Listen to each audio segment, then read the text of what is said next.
জয় গুরু খামখেয়ালি প্রাণ চ্যানেলে আপনাদের স্বাগত। আজ আমরা পড়ব গুরুগৃহে। লিখছেন শ্রী যজ্ঞেশ্বর গঙ্গোপাধ্যায়। জয় গুরু। পরমহংসদেবের আশ্রমে নলিনীকান্তই ছিলেন একমাত্র ব্রহ্মচারী, কাজেই তাহারই উপরে রন্ধনের ভার পড়িয়াছিল। নলিনীকান্ত পাকশালায়, পরমহংসদেবের হয়তো তখন নির্দিষ্ট আসনে বসিয়া আশ্রমবাসী তথা সমাগত অন্য লোকজনের সহিত কথা কহিতেছেন। রন্ধনগৃহ হইতে তাহার জ্যোতির্ময় বদনমণ্ডলের প্রতি দৃষ্টিপাত করিয়া নলিনীকান্ত এমনই আত্মহারা হইতেন যে অনেক সময়ই উনানের ওপর রন্ধনের দ্রব্য পুড়িয়া অঙ্গার হইয়া যাইত। দগ্ধ দ্রব্যের গন্ধে আশ্রমবাসীগণের কেহ কেহ পাকশালায় আসিয়া উপস্থিত হইত, কিন্তু নলিনীকান্ত নির্নিমেষ লোচনে গুরুদেবের মুখখানির প্রতি চাহিয়া বিশ্ব সংসার ভুলিয়া বসিয়া রহিতেন। আশ্রমবাসীগণের ভৎসনায় হঠাৎ নিদ্রোত্থিতের মতো তাহার বাহ্যজ্ঞান ফিরিয়া আসিত এবং নিঃশব্দে সকলে তিরস্কার সহ্য করিতেন। এমন না হইলে কি আর সুদূর পশ্চিম ভারতের শেষ প্রান্ত হইতে বাংলার নগণ্য পল্লীগৃহের আকুল প্রাণে শান্তি সিঞ্চনে পরমহংসদেবের আবির্ভাব সম্ভব হয়? যাহা হোক, কিছুকাল গত হইলে পরমহংসদেবী নলিনীকান্তকে দর্শনশাস্ত্র অধ্যয়ন করিতে আদেশ করিলেন। প্রথম প্রথম আশ্রমের গরু ঘোড়ার জন্য ঘাস কাটিয়া যে অবসর থাকিত, সেই সময়ে নলিনীকান্ত গুরুদেবের নিকট শাস্ত্র অধ্যয়ন করিতেন। অধ্যয়নকালে তার মুখনিসৃত বিচারমূলক যুক্তি তর্কাদি এমনকি স্নেহসঞ্চিত হইয়া নলিনীকান্তের প্রতি প্রযুক্ত হইত যে নলিনীকান্ত শাস্ত্রোপদেশ শ্রবণ করিতে করিতে মুগ্ধ হইয়া যাইতেন। কিন্তু অন্য কর্তব্যকার্যে কিছুমাত্র অপারদর্শিতা এবং ত্রুটি দেখিতে পাইলে এরূপ অভদ্রচিত কদর্য ভাষায় পরমহংসদেব গালিগালাজ করিতেন যে তাহা শ্রবণ করিয়া একদিকে নলিনীকান্তের মনে যেমন দুঃখসহ কষ্ট হইত, অপরদিকে এরূপ ব্রহ্মজ্ঞ স্নেহপরায়ণ পুরুষে কি করিয়া তেমন কদর্য ভাষা সম্ভবপর হয় তাহা ভাবিবার বিষয় হইত। বাঙালি মধ্যবিত্ত ভদ্রশিক্ষিত ব্রাহ্মণ সন্তান জীবনে কোনোদিন ঘাস কাটিতে অভ্যস্ত নয়, ইহা সকলেই বুঝিতে পারেন। কিন্তু গুরু উপদেশে অভিমান শূন্য হইয়া শিষ্যের উহা করিতে হইবে। অবশ্য ঘাস কাটিয়া বোঝা বাঁধিয়া মস্তকে বহন করিয়া 1 মাইল 1.5 মাইল রাস্তা চলিয়া আশ্রমে আসিয়া পালিত পশুদিগের যত্নের সহিত খাওয়ানো খুব বেশি কঠিন কার্য নয় যে 24-25 বৎসর বয়স্ক যুবক তাহা করিতে অক্ষম হইবে। কিন্তু অনভ্যস্তের পক্ষে ঐরূপ কার্যে কিছু কিছু ত্রুটি থাকা অসম্ভব নয়, ইহাও সত্য। পরমহংসদেবের বিচার বুদ্ধিতে কিন্তু ঐরূপ বিবেচনার কোনো স্থান ছিল না। ইহা নলিনীকান্তের মনে অত্যন্ত বিসদৃশ বোধ হইত। শিশুকালাবধি যোগ দেখিলে নলিনীকান্তের বড়ই ভয় হইত। যৌবন সময়েও তাহার এই ভয়ের কিছুমাত্র হ্রাস হয় নাই। সেই পর্বতময় স্থানের জঙ্গলে এবং টিলার নিম্নে জলাভূমিতে বহু বড় বড় যোগ থাকায় ঘাস কাটিতে যাইয়া নলিনীকান্তের যে অপ্রতিভ অবস্থা হইত তাহা সহজেই অনুমেয়। অথচ ঘাস না নিলে চলিবে না। কোনো কোনো দিন স্থান বিশেষে যোগের উপদ্রব এত বেশি হইত যে নলিনীকান্ত ভয়ে ভয়ে ত্রস্তব্যস্ততায় এ স্থান হইতে সে স্থানে নড়িয়া দ্বিগুণ সময়ে উপযুক্ত পরিমাণ ঘাস সংগ্রহ করিয়া উঠিতে পারিত না। ওইরূপ ন্যূন পরিমিত ঘাস দেখিয়াই পরমহংসদেব অকথ্য ভাষায় গালিগালাজ আরম্ভ করিতেন। নলিনীকান্ত হয়তো যোগের ভয়ের কথা উল্লেখ করিয়া ঘাস কম হওয়ায় কৈফিয়ত দিলেন, আর সারা নবাবের বাচ্চা যোগ দেখে শিউরে ওঠেন ইত্যাদি শেষ বাক্যে আরম্ভ করিয়া নলিনীকান্তের জননী ভগিনীর উদ্দেশ্যে হিন্দুস্থানী ইতর সুলভ কুৎসিত গালিবর্ষণ করিয়া শেষ করিলেন। নলিনীকান্ত অন্তরে উত্তেজিত হইতেন, কিন্তু বিনম্র বচনে গুরুদেবকে বলিতেন, ঠাকুর, আমি না হয় তোমার কাছে অপরাধী। আমার মা বোন তোমার কাছে কি অপরাধ করেছে যে তুমি তাদের এমন অশ্লীল ভাষায় গাল দিচ্ছ? পরমহংসদেব তখন আর কথা কহিতেন না, নীরবে স্থানান্তরে প্রস্থান করিতেন। আবার অবসর সময়ে যখন গুরুদেবের নিকটে অধ্যয়নে রত হইতেন তখন তাহার মধুর আপ্যায়নে মুগ্ধ হইতেন। আশ্রমবাসী অন্যান্যের কাছে বা আগন্তুক গৃহী সাধু প্রভৃতির কাছে পরমহংসদেব তাহার সম্বন্ধে উচ্চ প্রশংসায় শতমুখ হইতেন। নলিনীকান্ত অন্তরালে থাকিয়া তাহাও শুনিতে পাইতেন। ফলত পরমহংসদেবের এইরূপ অদ্ভুত আচরণে নলিনীকান্ত বিস্মিত হইতেন। কিন্তু এমন কুৎসিত গালিগালাজ তেমন ব্রহ্মজ্ঞ পুরুষে কি কারণে সম্ভব হয় তদ্বিষয়ে তাহার অনুসন্ধিৎসা জাগিয়া উঠিত। একদিন নলিনীকান্ত মনে মনে চিন্তা করিলেন, আচ্ছা, যোগ দেখেই বা আমার এত ভয় কেন? গায়ে যোগ ধরলে কি হবে?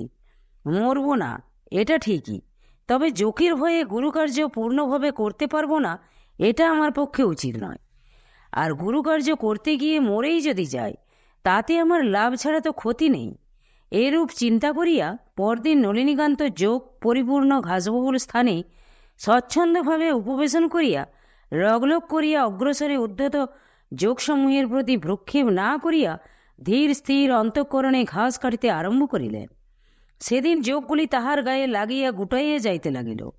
তিনি দেড়া পরিমাণ ঘাস অল্পক্ষণে কাটিয়া আশ্রমে আনিয়া ফেলিলেন। নলিনীকান্তের মনে হইল গুরু তাহাকে যোগের প্রতিষেধক করিয়া দিয়াছেন। পরদিনও নিঃসংকোচে ও স্বচ্ছন্দ চিত্তে নলিনীকান্ত নির্দিষ্ট পরিমাণ ঘাস কাটিয়া আনিলেন। সেদিন অপরাহ্নে গুরুদেবের আদেশ হইল, অতঃপর নলিনীকান্তকে কাষ্ঠ আহরণ ও তাহা চিরিয়া রন্ধনোপযোগী লাগড়ি প্রস্তুত করিতে হইবে। জীবনে কোনোদিন কুড়াল মারিয়া কাঠ চিরেন নাই। সুতরাং এই আদেশ শ্রবণ করিয়া নলিনীকান্তের প্রথমে একটু ভাবনা হইল। পরে তাহার মনে হইল, গুরুদেব আমাকে যে কাজের ভার দিচ্ছেন তাতে আমার উপযুক্ততা আছে বুঝেই দিচ্ছেন, সুতরাং পারব কিনা এ চিন্তা করবার আমার কিছু প্রয়োজন নাই। তারপর হৃষ্টচিত্তে সেই কাষ্ঠ আহরণ ও লাগড়ি তৈয়ারি কার্যে প্রবৃত্ত হইলেন। প্রথম প্রথম এই কার্যে অত্যধিক পরিশ্রম ও কষ্ট হইতে লাগিল। কুড়াল মারিতে যাইয়া প্রথম প্রথম কাষ্ঠখণ্ডে কুড়ালের আঘাত না পড়িয়া এদিক সেদিক পড়িত। কুড়াল ছিটকাইয়া গিয়া শ্রান্ত দেহ উপর হইয়া পড়িয়া যাইবার উপক্রম হইত। অথচ বহুক্ষণের চেষ্টাতেও উপযুক্ত পরিমাণ লাগড়ি সংগ্রহ হইত না। ফলে পরমহংসদেবের সুমধুর সম্ভাষণে তুষ্ট হইয়া তাহাকে নীরবে অশ্রুপাতে দিন কাটাইতে হইত। 2 দিন যাইতে না যাইতেই হাতে বড় বড় ফোসকা পড়িয়া গেল। সেই ফোসকা পড়া হাতই পুনঃ কুড়াল মারিয়া লাগড়ি চিরিতে হইল। এই রূপে নলিনীকান্তের হাতে ঘা হইয়া গেল। তথাপি নির্বিচার্য গুরুর আজ্ঞা এই শাস্ত্র নির্দেশ মনে রাখিয়া নলিনীকান্ত কর্তব্য সম্পাদন করিতে লাগিলেন। একদিন দৈবাৎ নলিনীকান্তের হাতের ঘায়ের প্রতি গুরুদেবের নজর পড়িল। তিনি জিজ্ঞাসা করিলেন, তাহার ঐরূপ ঘা কেমন করিয়া হইল? নলিনীকান্ত যেই তাহার কারণ জানাইলেন, আর অমনি শালা রাজপুত্রকে ফুলসজ্জা করে দিতে হবে, এইরূপ শেষ বাক্য এবং সঙ্গে সঙ্গে অকথ্য ভাষায় অজস্র তীব্র তিরস্কার চলিতে লাগিল। ইহাতে নলিনীকান্তের হৃদয়ে অসহনীয় দুঃখ উপস্থিত হইল।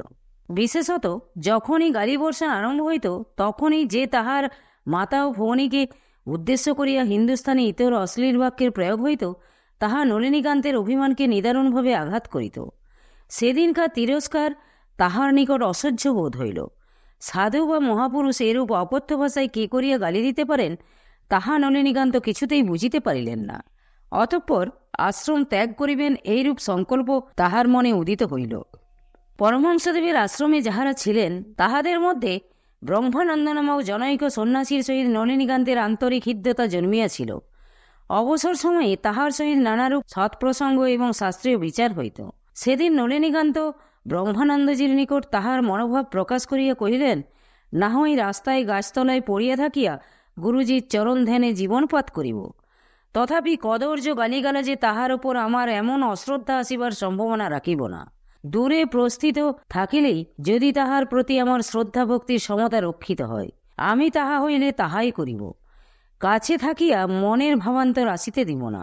ব্রহ্মানন্দ নলিনীকান্ত গুরুভক্তির প্রশংসা করিয়া কহিলেন, তুমি সন্ন্যাস গ্রহণের অভিলাষী হইয়া আসিয়াছ।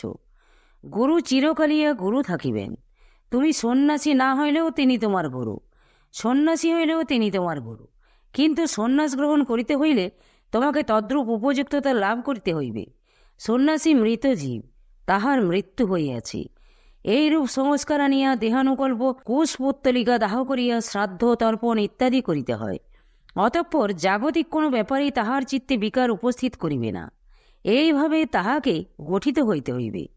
গুরুজি সমস্ত অসহনীয় তিরস্কার তোমাতে সেই রূপ উপযুক্ততা আনিয়া দিবার জন্য তাহার ইচ্ছানুসারে প্রযুক্ত হইতেছে।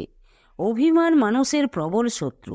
সেই অভিমান যাহাতে তীব্র নষ্ট হয়, তজ্জন্যই তাহার এই ব্যবস্থা।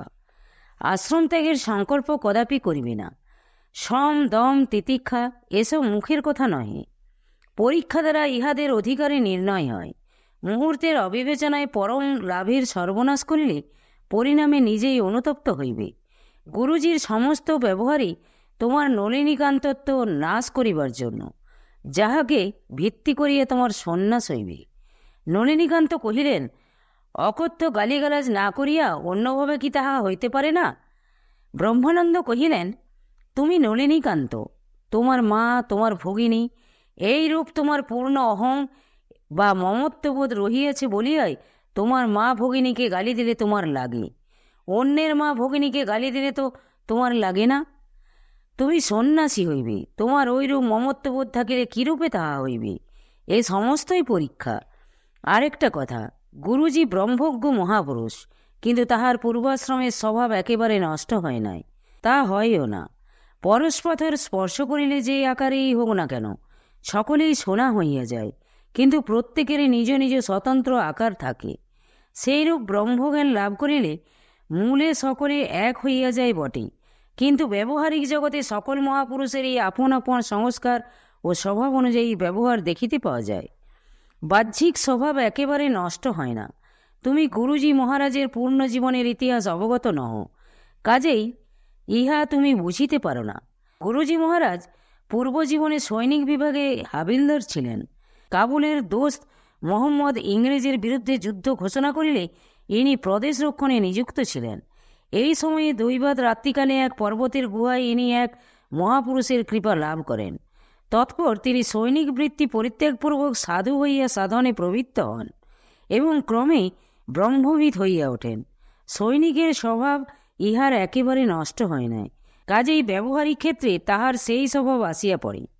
পূর্বজীবনে ইনি যদি একজন ইংরেজি জানা বিদ্বান থাকিতেন, দেখিতে তোমাকে গালি দিতেন স্টুপিড, ননসেন্স ইত্যাদি বলিয়া। ইংরেজি ঝুলির সঙ্গে বহু ইংরেজি ভাবাপন্ন ব্যবহার আসিয়া পড়িত। তুমি উচ্চ গুণ সম্পন্ন, তোমার ভুল হওয়া অসঙ্গত। বুঝিবার ভুলে আশ্রম ত্যাগ করিয়া পরিণাম নষ্ট করিও না। জয় গুরু, জয় গুরু। আজ এই পর্যন্তই। যদি আপনাদের ভালো লেগে থাকে তাহলে চ্যানেলটিকে সাবস্ক্রাইব করে সাথে থাকবেন। জয় গুরু, জয় গুরু। পরবর্তী অংশ অন্য কোনো দিন। জয় গুরু।